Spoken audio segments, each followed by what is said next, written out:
Olá, pessoal, sejam bem-vindos ao Entralizando por Aí. O meu nome é Milena Faneco e hoje estou aqui diretamente do Expo RH em parceria com o RH Play. A nossa primeira entrevistada de hoje é a Raquel Sartori, que é gerente de RH da Padaria Sartori. Raquel, seja bem-vinda ao nosso episódio do podcast. Eu queria que você se apresentasse, falasse um pouquinho da Raquel, da sua trajetória dentro do RH. Prazer, eu sou a Raquel Sartori, de Socorro, interior de São Paulo. Eu sou gestora de pessoas de uma indústria panificadora e de uma padaria familiar. Ela tem 58 anos de existência, foi do meu avô, da minha avó, e nós agora estamos na terceira geração. Meu pai, né, eu trabalho com ele também na parte administrativa. Então, é uma empresa familiar. Deixa eu te fazer uma primeira pergunta, então. Você acha que o RH estratégico em estruturas familiares é diferente de um RH estratégico de um outro tipo de empresa, de um outro modelo de gestão? Eu acredito que é um pouco mais difícil. Explica pra gente. Isso é minha opinião, né? Uhum. Eu penso que um RH estratégico numa empresa familiar, você tem que resgatar a cultura ali que vem dos nossos antepassados. Então, a missão, a visão, os valores, né, que vem ali do meu avô, da minha avó, principalmente os valores. Então, resgatar aquilo que vem dos nossos antepassados e alguns vícios que a empresa já tem, que apresenta, você tem que trabalhar aquilo ali sem assustar o time, sem assustar o antigo gestor. Sem agredir o legado. Sem agredir o legado, exatamente. E como que a gente faz isso? Bom, tem que ir comendo pelas beiradas, né? Falando um palavreado aí mais simples, né? Então, aos pouquinhos, você vai incluindo projetos, incluindo o grupo, montando os projetos junto. Então, você não chega com uma ideia pronta. Vai construindo.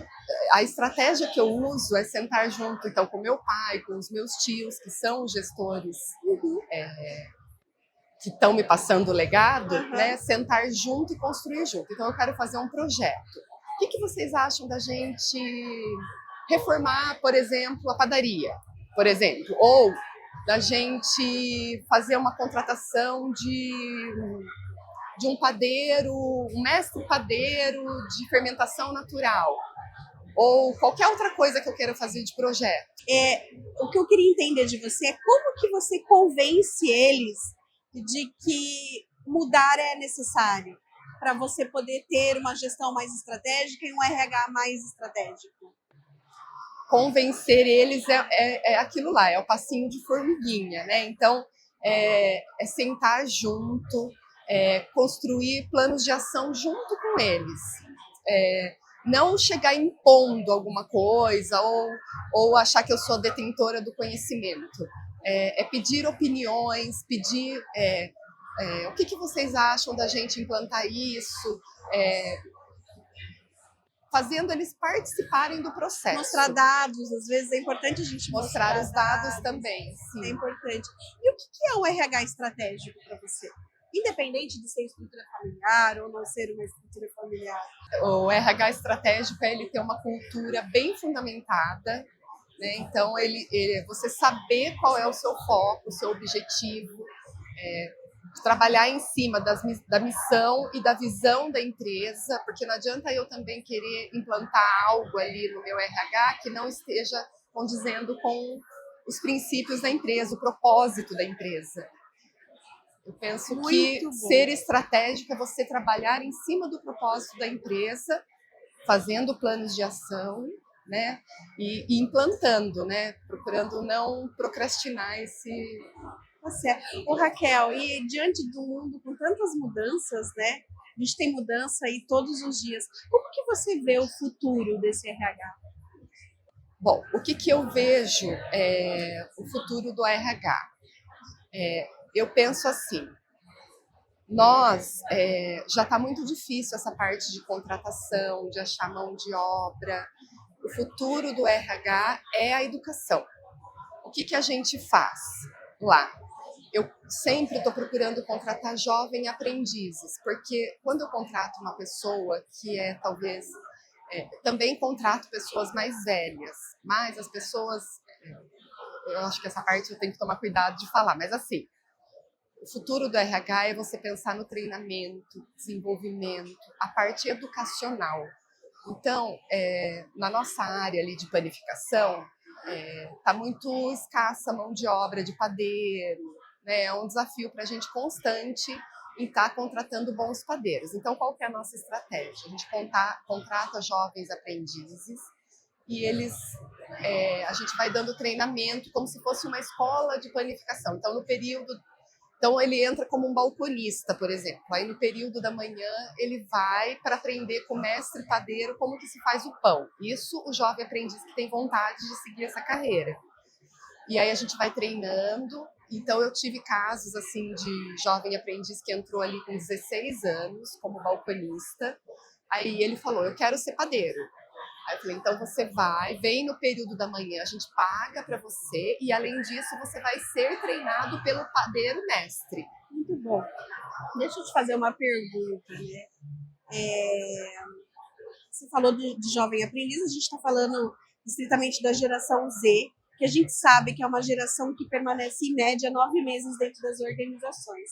Como que você trabalha essa marca empregadora? Como que você trabalha esse desejo do jovem estar dentro de uma indústria de panificação como a sua, né? Que o jovem hoje, da geração Z, ele é hiperconectado, ele é muito mais digital, e a gente está falando de um outro tipo de profissão, né? Que não é digital, né? Como que você atrai essas pessoas para que elas vão até vocês, né? Para que elas queiram não só chegar até a sua indústria, mas permanecer na sua indústria? Exatamente pensando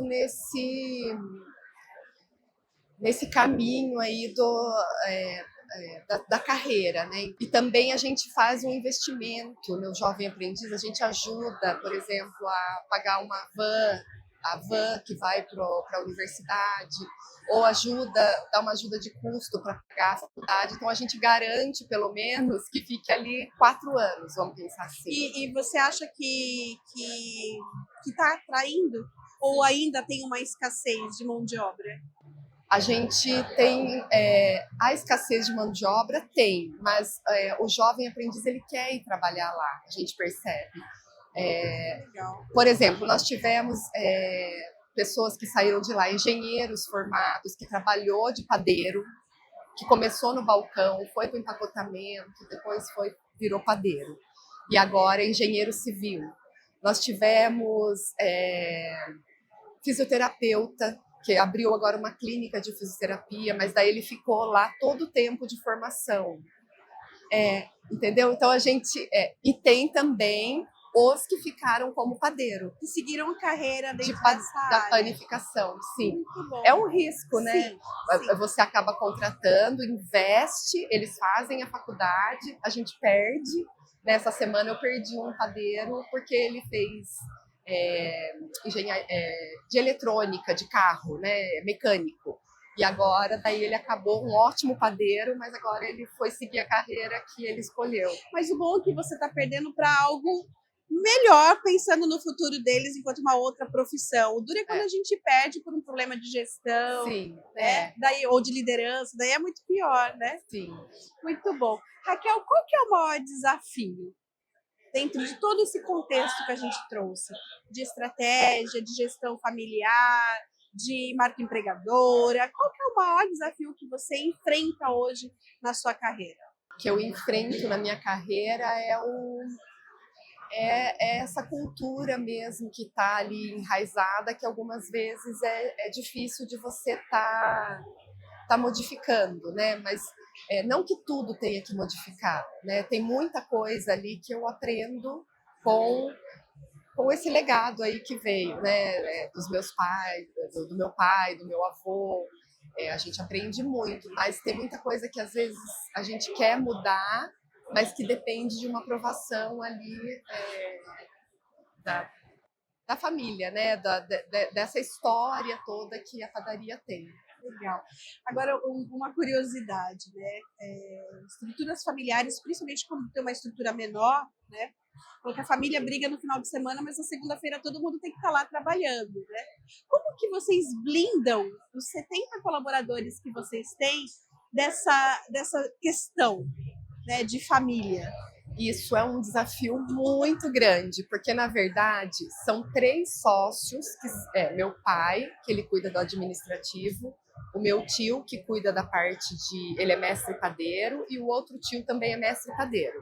E desses 3, nós somos em 4 filhos. Eu cuido do RH, minha irmã cuida da produção, meu primo do comercial e a minha outra prima da contabilidade. Então, às vezes, o que os 70 colaboradores, né, não todos, mas eles falam, cada um fala uma coisa,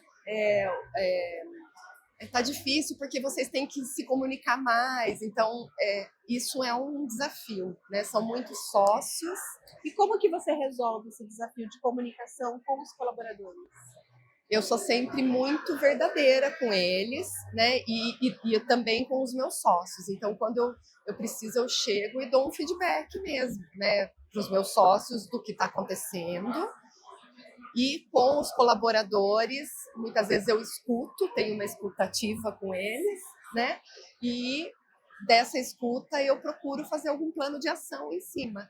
A gente está caminhando para o nosso finalzinho, é um podcast curtinho, né? Nós estamos aqui direto do evento, mas eu tenho uma última pergunta, que é uma brincadeira que a gente faz. A gente tem um saquinho surpresa e tem várias questões aqui dentro.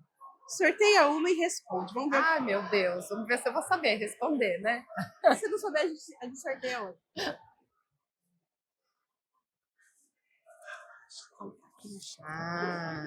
Qual que é? Lê pra gente. Um livro que te transformou. Qual? Bom, eu sou educadora por formação. Eu sou pedagoga, né? E eu segui essa carreira de gestora de pessoas. Eu trabalhei por 25 anos na educação, em escola, como coordenadora, orientadora educacional e professora. E um teórico, né, que me transformou muito como pessoa, como educadora, como gestora de pessoas, foi o Paulo Freire. Né? Então, que a educação, ela transforma. Mas tem algum livro específico? Pedagogia do Oprimido. Pedagogia do Oprimido. Fica a dica. É muito importante, é educação, né? Então, a base de toda a gestão de pessoas está na educação. Raquel, muito obrigada pela sua participação. Espero que esse restinho de dia aqui na Expo RH seja muito produtiva para você. Desejo muito sucesso no seu negócio, tá bom? Obrigada. Espero que eu tenha contribuído aí com o podcast. Sempre contribui. Muito obrigada.